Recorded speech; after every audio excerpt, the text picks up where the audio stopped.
নমস্কাৰ মেধি ষ্টাডিও অন্য এটা ভিডিঅ'লৈ আপোনালোকক স্বাগতম জনাইছোঁ। আশা কৰোঁ সকলোৱে ভালে আছে চাগে। মোৰো ভাল। বৰ্তমান আপোনালোকৰ কাৰণে এটাই ডাঙৰ খবৰ এটা দিবলৈ বিচাৰিছোঁ। এই খবৰটো শুনিলে আপোনালোকৰ অলপ মনটো ভাল লাগিব। সেয়েহে আপোনালোকৰ কাৰণে এই ভিডিঅ'টো বনাইছোঁ। আশা কৰোঁ সকলোৱে ভালে পাব চাগে এই ভিডিঅ'টো। আহক এতিয়া আলোচনা কৰোঁ। মেইন বিষয়বস্তুটো হ'ল যে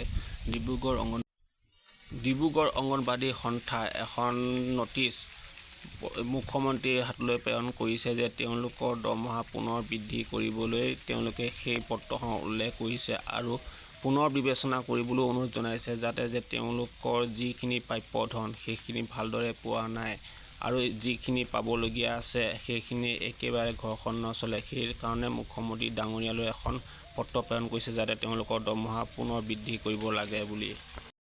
আহক এতিয়া চাওঁচোন সেই পত্ৰখনত কি কথা উল্লেখ আছে। ডিব্ৰুগড় অংগনবাদী আৰু ৰান্ধনী কৰ্মী প্ৰতি মাননীয় মহোদয়া, অসম চৰকাৰৰ মহিলা আৰু শিশু কল্যাণ তথা বিত্ত বিভাগৰ মন্ত্ৰী মহোদয়া, বিষয়ে মাননী পুনৰ বিবেচনা কৰা আৰু এককালীন সাহায্য অতি শীঘ্ৰে দিয়াৰ ব্যৱস্থা কৰক।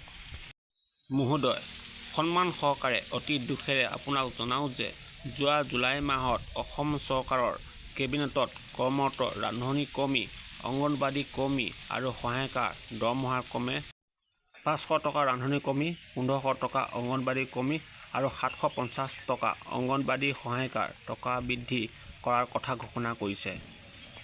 ওপৰত উল্লেখিত দৰমহাৰ বৃদ্ধিত আমি মুঠেই সন্তুষ্ট নহয়, কাৰণ এখন ঘৰ চলিবৰ কমেও 8,000 পৰা 15,000 পৰ্যন্ত খৰচ হয়। আপোনালোকে আমাৰ মাননী বা দৰমহা বৃদ্ধি বিষয়টো পুনৰ এবাৰ বিবেচনা কৰিবলৈ অনুৰোধ জনালোঁ। লগতে ৰান্ধনীসকলৰ এককালীন সাহায্য অতি শীঘ্ৰেই দিয়াৰ ব্যৱস্থা কৰক। যদিহে আপোনালোকে আমাৰ মাননী পুনৰ বিবেচনা নকৰে তেনেহ'লে আমি প্ৰতিবাদী কাৰ্যসূচী হাতত ল'বলৈ বাধ্য হ'ম।